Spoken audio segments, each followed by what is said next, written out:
दोस्तों, स्वागत है आपका नजर दुनिया पर। आज हम बात करेंगे हमास के लीडर याहिया सिनवार के बारे में। हम जानेंगे कि याहिया सिनवार कौन थे और वो कैसे मारे गए। फिर आखिरी में हम बात करेंगे क्या सिनवार के मरने से हमास कमजोर हो जाएगा। तो चलिए पहले बात करते हैं, आखिर ये याहिया सिनवार थे कौन।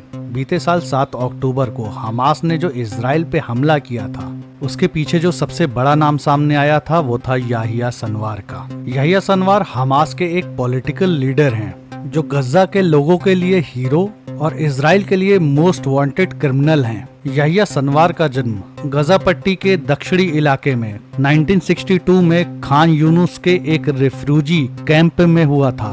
1948 में इजरायली कब्जे के बाद उनकी फैमिली इन रिफ्यूजी शिविरों में रहा करती थी। सिनवार ने अपनी पढ़ाई को गाजा यूनिवर्सिटी से किया और अपनी मास्टर्स की डिग्री हासिल की। 1988 के दौरान इजराइल के खिलाफ वो फिलिस्तीन छोड़ो आंदोलन में शामिल हुए। इस आंदोलन के दौरान उन पे इल्जाम लगाया गया कि उन्होंने 2 इजरायली सैनिकों को मार दिया है। इस बिना पे उनको 20 साल के लिए इजरायली जेल में डाल दिया। जेल में रहने के दौरान उन्होंने इजरायली भाषा हिब्रू सीखी। वहाँ पे उन्होंने एक BBC को इंटरव्यू दिया जिसमें उन्होंने बताया, हमास एक पॉलिटिकल विंग है, ना कि टेररिस्ट ऑर्गेनाइजेशन। ये पार्टी गाजा के लोगों ने खुद चुनी है। हमने अपनी सरकार बहुमत से बनाई है। इजराइल कभी नहीं चाहता कि हम अपनी सरकार खुद बनाएं और वो हमारे सारे वोटिंग राइट्स छीन रहा है। 1985 के दौरान याहिया सिनवार शेख यासीन का भरोसा जीतने में कामयाब हुए। शेख यासीन वो इंसान हैं जिन्होंने हमास की स्थापना की थी। याहिया सिनवार ने 2011 तक अपनी आधी जिंदगी इजरायली जेलों में काटी।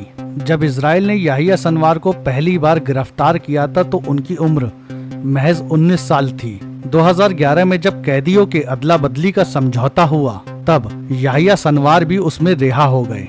साल 2013 में याहिया सिनवार को हमास के सियासी ब्यूरो का सदस्य चुना गया और 2017 आते आते वो हमास के चीफ लीडर बन गए। आपको याद होगा, चंद महीने पहले ईरान की राजधानी तेहरान में हमास के स्पोक पर्सन इस्माइल हनिया के मारे जाने के बाद याहिया सिनवार ने उनकी भी पोस्ट को संभाल लिया, क्योंकि मैंने आपको बताया था कि वो हिब्रू बहुत अच्छी बोलते थे। अब बात करते हैं याहिया सिनवार की मौत के बारे में। आखिर वो कैसे मारे गए ये जानते हैं। IDF ने पिछले साल एक दावा किया था जिसमें उसने बताया था कि याहिया सिनवार गाजा की सुरंगों में छुपे हुए हैं, जबकि वो सुरंगों में नहीं बल्कि गाजा पट्टी में बने हुए एक छोटे से घर में मिले।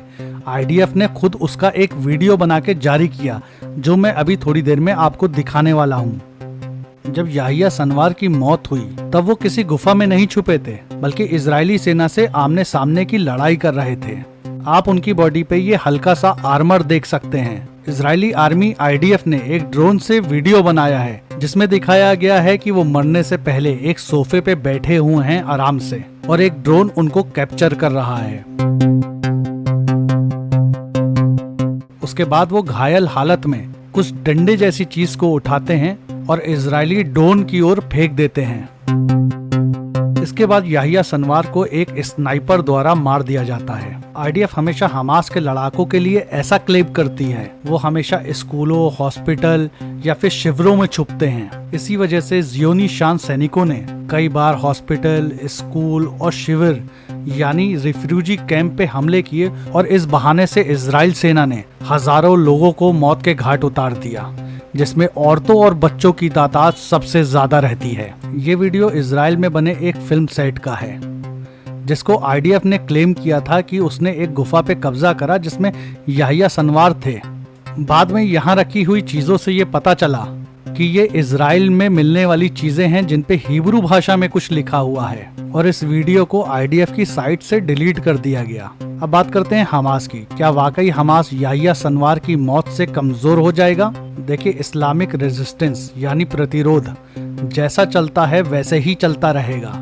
याहिया सिनवार की जगह कोई और हमास का लीडर बन जाएगा। देखिए, ये हैं खालिद मशाया जो इस समय तुर्की में हैं और ये याहिया सिनवार के उत्तराधिकारी कहे जाते हैं। अब IDF का नेक्स्ट टारगेट ये हैं और ये सिलसिला हमेशा ऐसे ही चलता रहेगा। इवन आज हमास ने कई वीडियो ऐसे जारी किए हैं जिसमें उसने इजरायली सेना को निशाना बनाया है। YouTube की कुछ पॉलिसी की वजह से मैं आपको ये वीडियो दिखा नहीं सकता। आप मेरा एक्स पर नज़र दुनिया का पेज ज्वाइन कर सकते हैं, जहां पे मैं आपको हर खबर की अपडेट देता हूं। और आखिरी में मैं आपसे इतना ही कहना चाहता हूं, अगर आपको ये प्रोग्राम पसंद आया तो प्लीज़ वीडियो को लाइक, चैनल को सब्सक्राइब करें